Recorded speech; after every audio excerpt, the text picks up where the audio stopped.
In today's video, I'm going to teach you how to turn on or off keyboard hover typing on iPhone.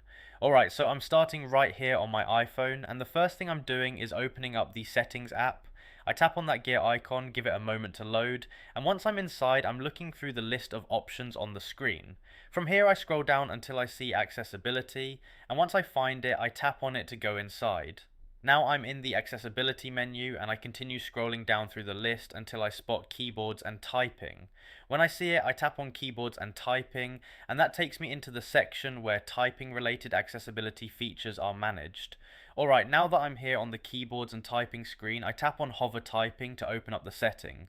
This brings me into the area where I can control whether it's enabled or disabled. Now I look for the toggle labeled hover typing and I tap it to turn the feature on. The change applies immediately, so there's nothing else I need to confirm or save. If I want to turn it off later, I can come back here and tap the same toggle again to switch it off. I pause here for a moment just to make sure the settings stayed enabled and everything looks right before leaving the screen.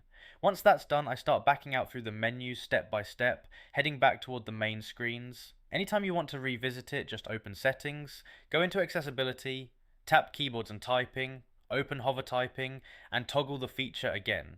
And that's all there is to it. Uh, You've now seen how to turn keyboard hover typing on or off on your iPhone, and once you've gone through it once, it becomes quick and easy to return and adjust whenever you need.